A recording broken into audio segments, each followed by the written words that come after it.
Meu nome é Tata Luangomina, que é meu nome iniciático, meu nome de candomblé e o meu nome que me reconheço enquanto Luangomina, né? Sou descendente da comunidade Caxuté, né? Minha sacerdotisa está aqui, Mãe Bárbara do terreiro Unzo Quamiquice Caxuté Quitembo em Vila. E sou da comunidade Caxuté, né? Atualmente tenho assumido a responsabilidade de cuidar da Casa de Luango, aqui em Serra Grande, que é uma zona de mata atlântica, né? Que é uma comunidade agrícola, né?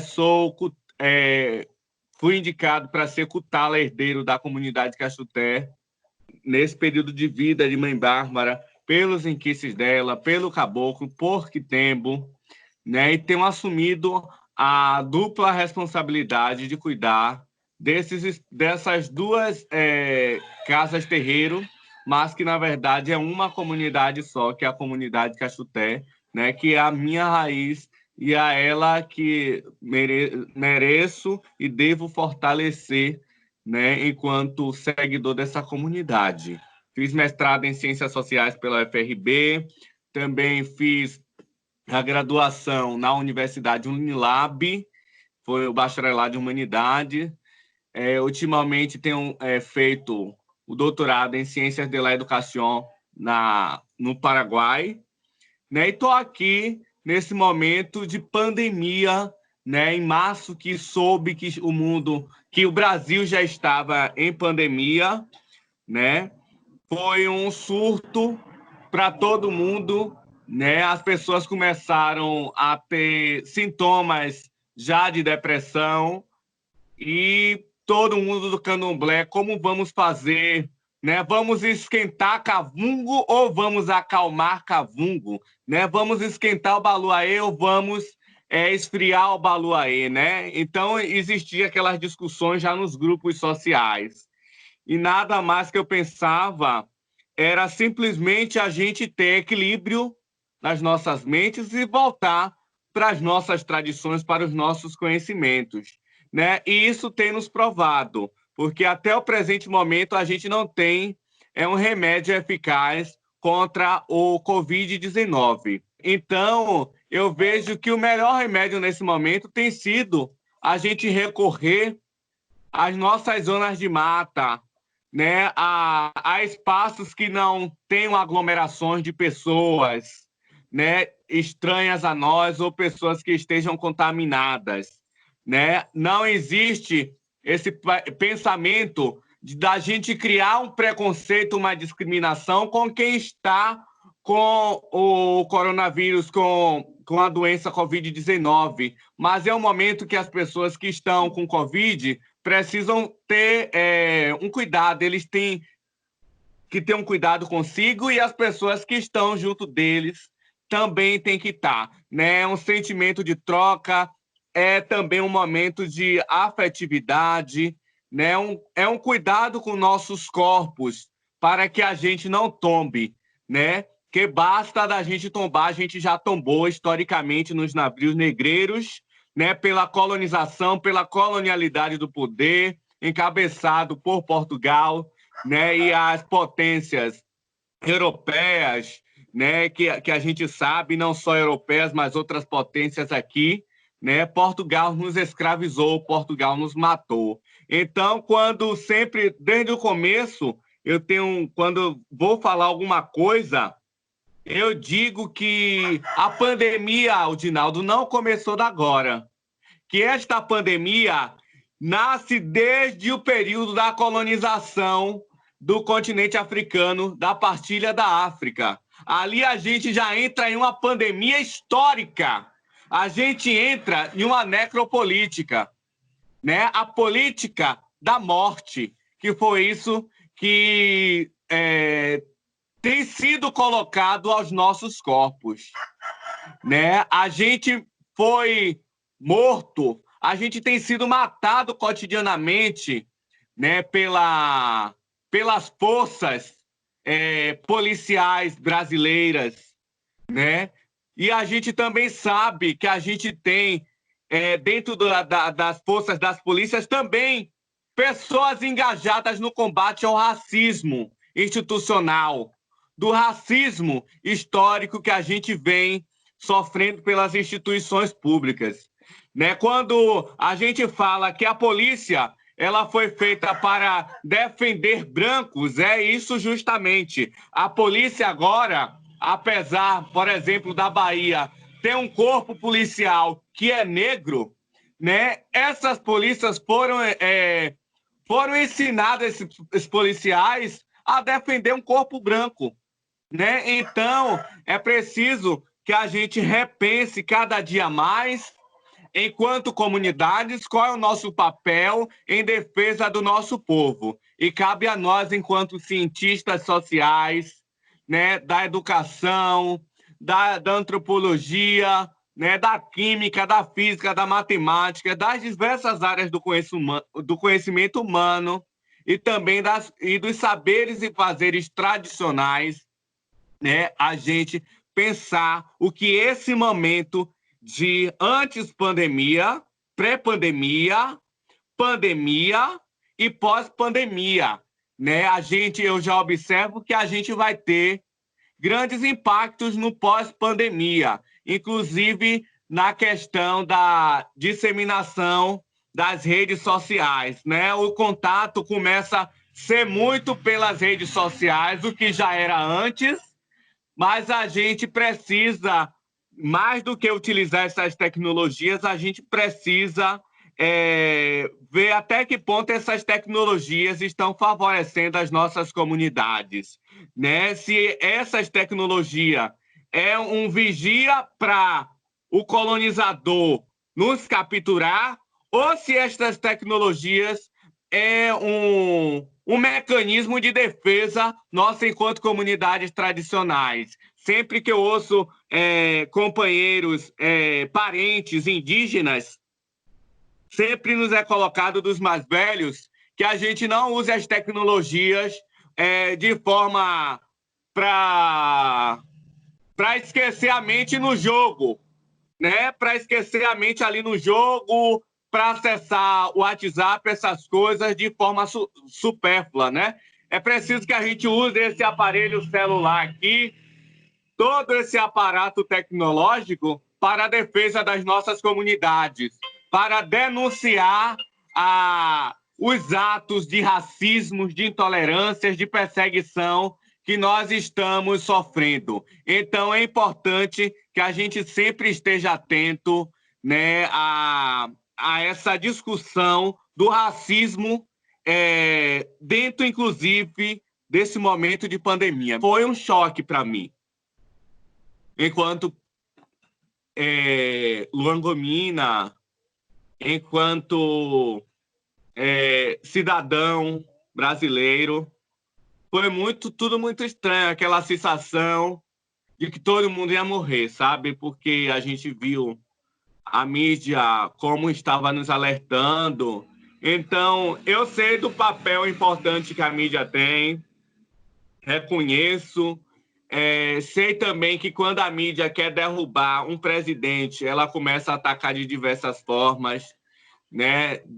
Das maneiras mais contundentes da forma que ela pode e de diversas maneiras, né? Não sou bolsonarista, não tenho pensamento bolsonarista, jamais me filiaria, né? E nesse momento a Globo, no auge, né, que foi quem começou a divulgar em grande massa aqui no Brasil, sempre foi aquela coisa da Itália, da China, e daqui a pouco vem o Brasil e o governo não se preparou para nada. A gente via aquelas trocas de cadeiras, como ainda está no governo do então presidente, infelizmente presidente da República, o Bolsonaro, né? E a gente, aquele sentimento de insegurança. Não quero aqui falar dos ministros dele, porque para mim também são todos, né, farinha do mesmo saco. Todos comungam do mesmo pensamento bolsonarista. Então, a gente viveu um momento de terror, Dinaldo, dentro das casas, dentro das comunidades tradicionais também, porque também nós somos humanos. A gente tem sede, a gente tem fome, a gente é humano, a gente tem sentimentos. Então, minha companheira, Giovana, começou a ficar com medo, a mãe começou também a ficar com medo, nervosa. Isso tudo abala, né, o sistema nervoso, tanto do homem quanto da mulher, né? E das crianças também. A gente vê as crianças também desesperadas. Então, foram muitos noticiários em volta do coronavírus, né? Especialistas da USP, né, falando que muita gente iria morrer, né, porque o vírus é letal, né? E a gente está aqui nesse momento. A gente sabe que existem os assintomáticos, mas que cada corpo, cada organismo é diferente, né? E graças a Deus, não sei se eu sou assintomático, não fiz teste, não tenho sentido nada, nenhuma reação. Tive febre, mais uma febre alérgica, porque eu fui misturar álcool com vinagre e água sanitária e fui borrifar no colchão, fiquei mal, né? A médica que me atendeu reconheceu que era uma crise alérgica, me fez medicação também. Utilizei saberes tradicionais, chás, né, xaropes tradicionais e fiquei bem, mas com certeza não foi o coronavírus, porque inclusive ninguém do meu lado foi infectado, né, ou está infectado ou com sintomas, pessoas que estão aqui. Inclusive a gente tem procurado ficar em isolamento social. Então, foi um surto para mim também, né? E o que fazer com a comunidade terreiro, né? Com as pessoas que acreditam em nós. E aí sempre fiquei muito tranquilo, porque em nenhum momento eu agi e tenho pretensão de agir como as potências evangélicas do nosso país, que promete isso e aquilo para a salvação, para a cura, né? E contra a morte, para a pessoa não morrer, né? Então, não utilizei de cartão de crédito para que as pessoas pudessem ser curadas do coronavírus ou ser libertas do coronavírus, como a gente está vendo aí. Muitos pastores da televisão, como R.R. Soares, Edir Macedo, muitos outros, né? O Valdemir Santiago, do Chapeuzão, né? De vaqueiro. Então, eu não utilizei desses mecanismos, a minha comunidade não utiliza desses mecanismos, né? Quando os terreiros de candomblé também começaram a tocar, a gente também denunciou nas redes sociais, né? Porque não é o candomblé que eu vou estar defendendo pessoas que seguem o pensamento de Bolsonaro, porque também no candomblé, infelizmente, a gente tem pessoas que seguem o pensamento ou criaram esse mito que chama Bolsonaro. Né? Eu sempre digo que as pessoas criaram a figura do Bolsonaro para ele ser presidente. Né? Então, o charlatanismo, nesse momento, nos persegue. Persegue também o Brasil. A gente vê as pessoas prometendo a cura. E a cura, Udinaldo, eu acredito que nada mais é uma cura que vem do nosso corpo, é uma cura que vem das nossas tradições, é uma cura que vem pelo afeto, é uma cura que precisa vir pela ciência. Em nenhum momento eu sou opositor da ciência, mas defendo sempre que a ciência tem que andar com muito respeito, a academia tem que andar com muito respeito com as comunidades tradicionais, né? Porque é das comunidades tradicionais que a gente busca os nossos medicamentos, as nossas vacinas, e você sabe e compreende isso. Se não é as nossas folhas, se não é nossas rochas, se não é nossa terra, se não é o ar, o sol, a lua, a gente não tem medicamentos.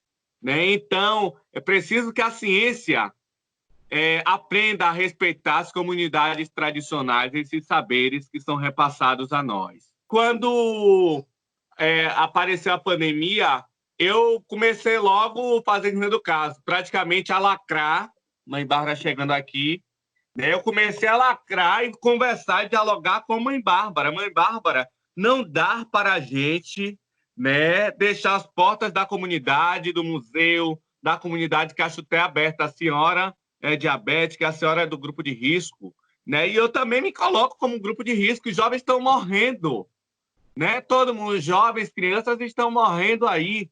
E é uma realidade, é uma fatalidade isso.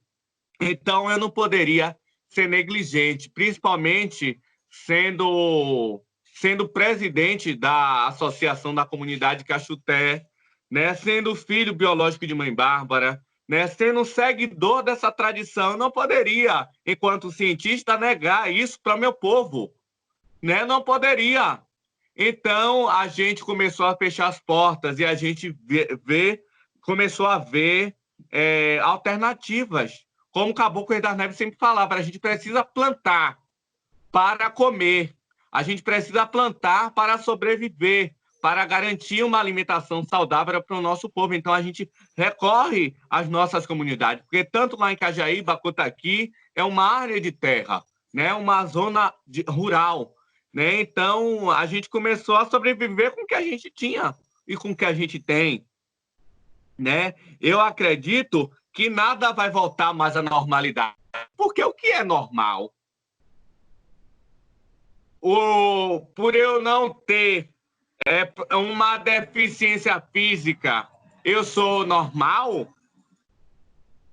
Por eu não ter um problema psicológico, eu não sou normal? O que é normalidade? É uma questão filosófica que a gente coloca.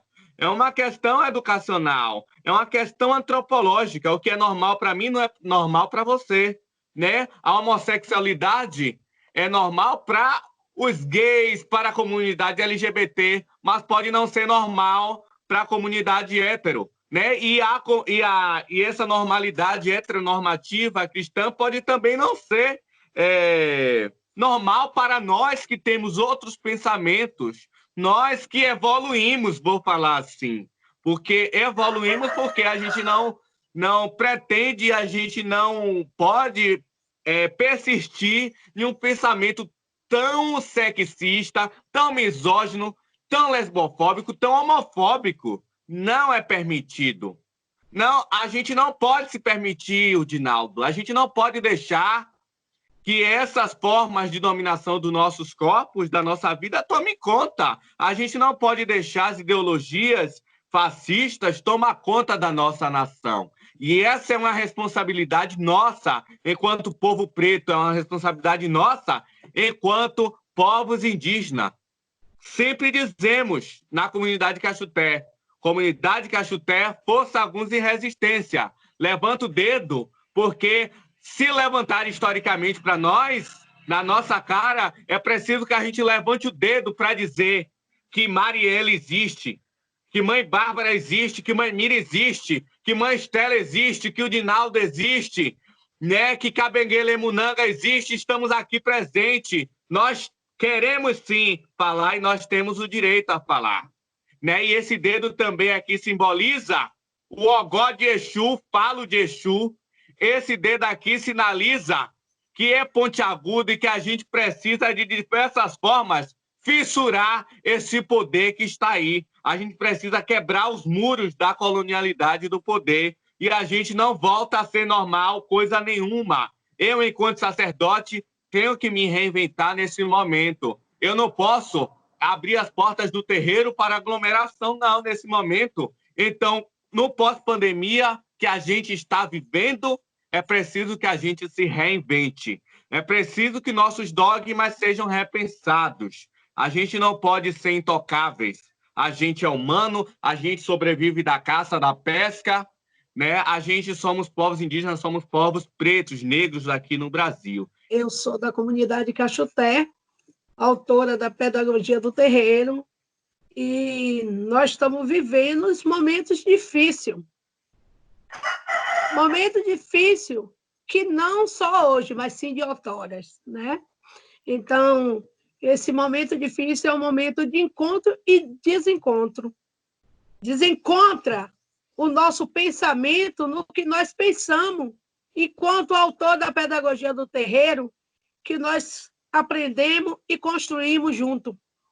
E esse momento é o momento que está nos separando dos nossos corpos, né? Dos nossos filhos, filha, do nosso passado e antepassado, e os viventes de hoje, que nós se encontra nessa pandemia que nós estamos vivendo. Nós não podemos se alimentar bem, nós não podemos dialogar bem e nós não podemos sentir o calor do outro. Isso é um momento de muita angústia no coração das comunidades tradicionais, porque as comunidades tradicionais elas vivem do afago, da união, do amor, do carinho, do calento, do colo da mãe, né? A troca de experiência, de viveres e saberes, né? Um vai pescar seu peixe, o outro vai mariscar, né? E vai trazer para nós que nós, quando não tem o acoci, quando não tem o dinheiro, né? Então nós fazemos essa troca. E hoje está tão difícil porque nós não podemos, né? Tá dizendo, vá lá, menino, no mangue, mariscar para trazer o peixe, para trazer o caranguejo, o siri, o aratu, né? Para o nosso sustento. Hoje nós precisamos estar sempre de longe, sem poder encostar no outro, sem poder levantar a mão para o outro, por causa de uma pandemia de branco. Esses brancos que confrontaram o tempo todo conosco, nas nossas comunidades tradicionais, nos embate a guerra. E hoje nós temos um vírus que está virando tudo, né? Virou tudo, virou nossos pensamentos, virou nosso viver, nossos saberes, nossos fazeres das nossas comunidades. Nos colocou em prova, né?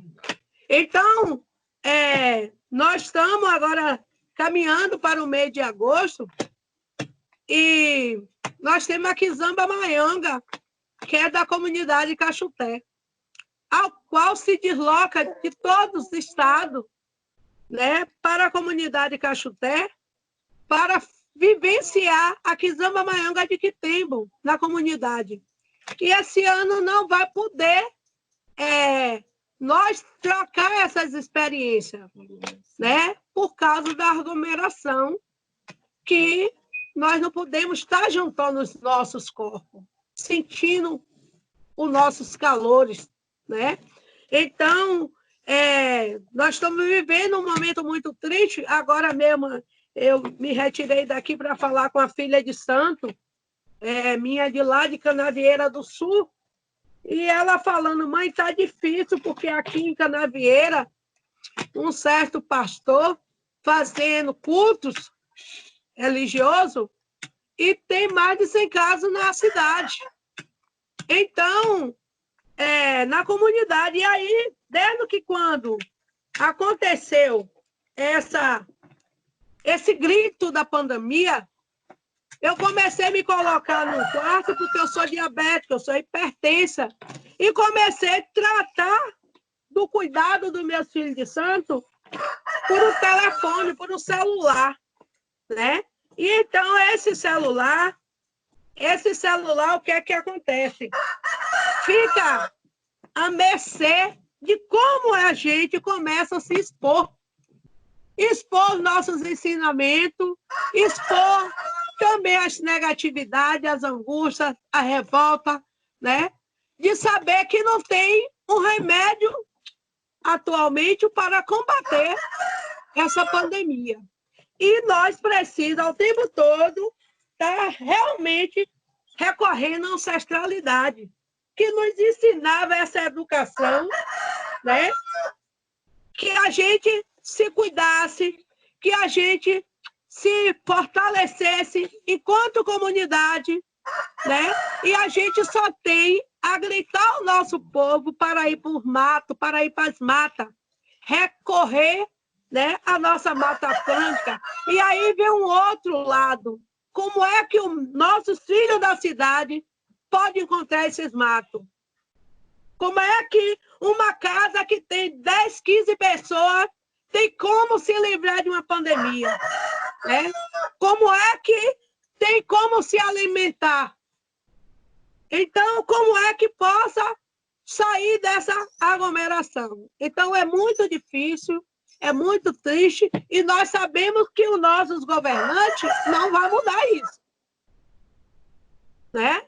Não vai mudar, porque isso é uma forma de uma construção de uma política de derrotar os nossos povos pretos, os nossos povos indígenas, né?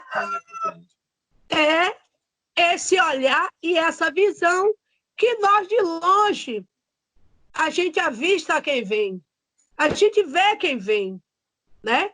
Porque quando os pássaros gritam nas matas, a gente sabe quais são os pássaros que estão gritando forte ou fraco no seu canto, né? Então, a gente vê que isso é uma troca de negociação com o nosso povo preto e nós temos que ter muito cuidado. Nós temos que ter muito cuidado, que é uma negociação que nós estamos vendo que os nossos povos não podem ir ao hospital. Se não pode ir no hospital, a gente ia às nossas florestas. E hoje nós não podemos sair das nossas casas, nós não podemos pegar carro, nós não podemos pegar os transportes para ir a lugar nenhum. E aí nós vamos morrer dentro da nossa casa, nós vamos morrer na rua e nós vamos morrer nos leitos do hospital, porque também não tem recurso para nós. Então, é difícil compreender, entender e viver nessa pandemia. Os nossos povos de matriz africana, nossos povos de terreiro, né? Os nossos povos tradicionais, estamos vivendo em um momento de muita angústia. E a pior dor e o que mata é o coração e a mente. Quando nós estamos angustiados, como nós estamos sofrendo, né? Isso mata, como tem matado nas travessias dos navios negreiros. Essa pós-pandemia não vai existir. Ela vai continuar como o sarampo, como a rubéola, como outras e outras, né, doenças que tem aí, né? E aí o que é que nós precisamos pensar nessa caminhada? Porque não vai acabar, né? Porque quando passar esse tempo, quando tempo diz tempo bom e tempo ruim. Então, nós estamos vivendo um tempo ruim, né? Então, esse tempo bom e tempo ruim, eu acredito que nós estamos se fortalecendo, né? Nós estamos se fortalecendo com os nossos, nós estamos começando a se preparar com os nossos, nós estamos começando a dialogar com os nossos para que nós se fortaleça nas nossas comunidades.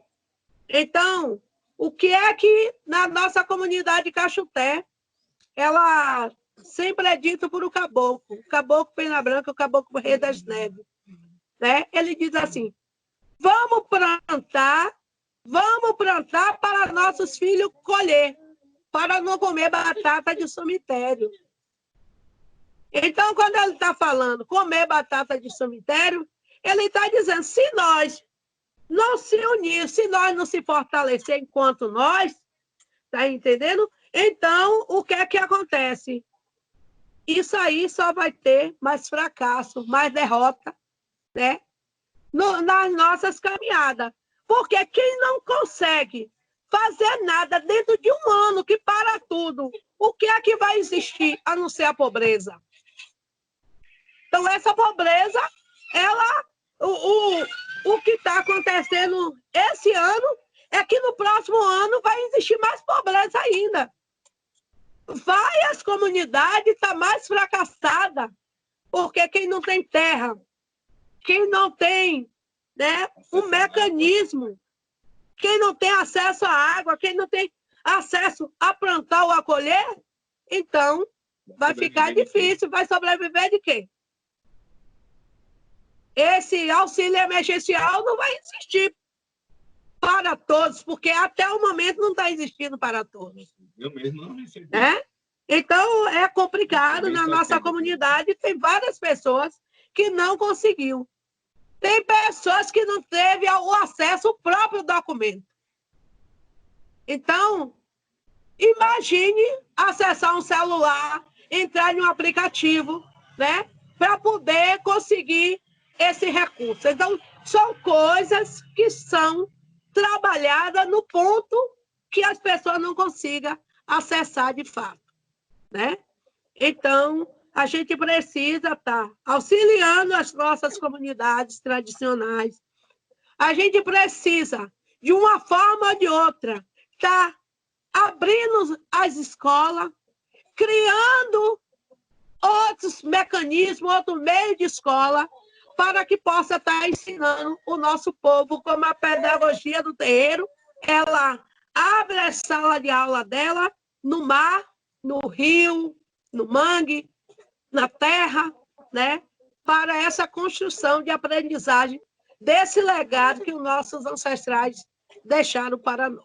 É preciso que, nesse momento de pandemia, a gente recorra aos nossos saberes tradicionais.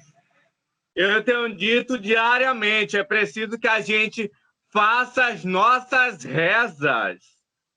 Quem não souber que falar, clame a força que você acredite.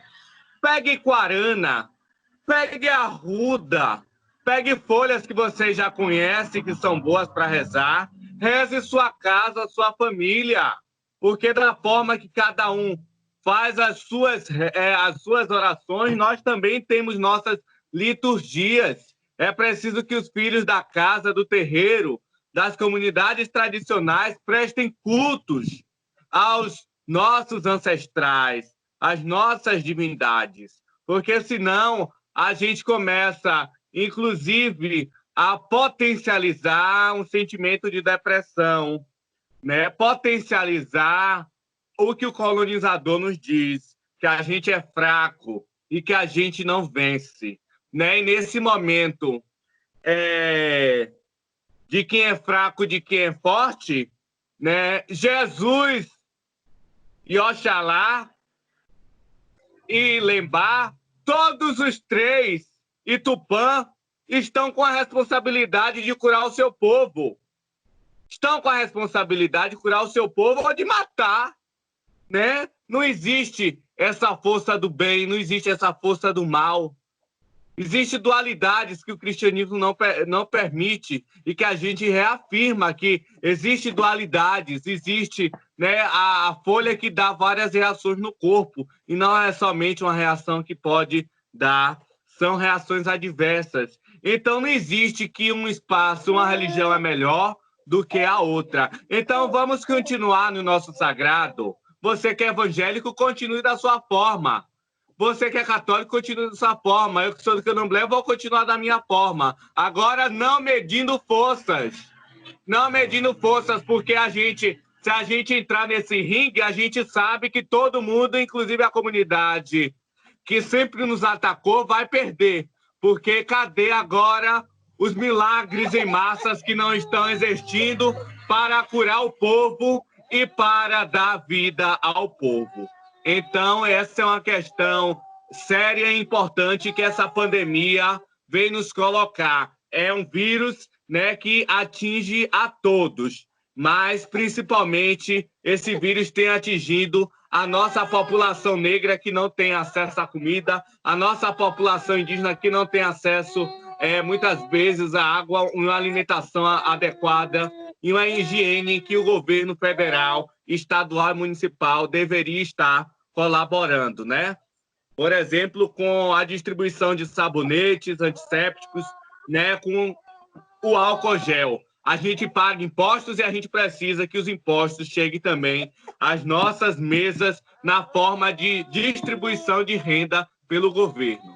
Nós vamos continuar o diálogo, que as comunidades, que as escolas, que as universidades, né, que as faculdades possam estar cada vez mais contribuindo com esse diálogo, principalmente dentro dos espaços das universidades, para que tenha outro olhar perante o nosso povo. A gente não pode esquecer aqui de estar divulgando a Lei Aldir Blanc, né, que é do auxílio emergencial. Todo e qualquer terreiro de candomblé, toda e qualquer comunidade tradicional é cultura, é tradição, né, e merece e deve estar recebendo auxílio emergencial. Quem já recebeu 600 não vai poder receber, mas enquanto espaço cultural pode e deve receber sim para a manutenção da casa, porque nesse momento que as pessoas saem das comunidades ou dos terreiros espaços, as paredes começam, né, a ruir, então os espaços precisam de reformas. Então, vamos utilizar os recursos da Lei Aldir Blanc, da Lei do Auxílio Emergencial Cultural, de forma correta, vamos prestar conta ao governo, vamos buscar atencionar os governos municipais, federais e estaduais, para que esse auxílio seja repassado. E eu quero cantar um pouquinho, né? Não podia deixar de cantar, né? Dizer assim, nesse momento de pandemia: um abraço dado de bom coração, é mesmo que uma benção, uma benção vai somar aqui. Um abraço dado de bom coração, é mesmo que uma benção, uma benção. Que sejam todos abençoados nas forças que nós podemos oferecer, e se vocês talvez sejam merecedores. Que Zambi, que Tupã, que Olodumare nos abençoe e nos livre de todos os males e que leve essa pandemia, leve a Urucubaca pro lado de lá. Forte abraço!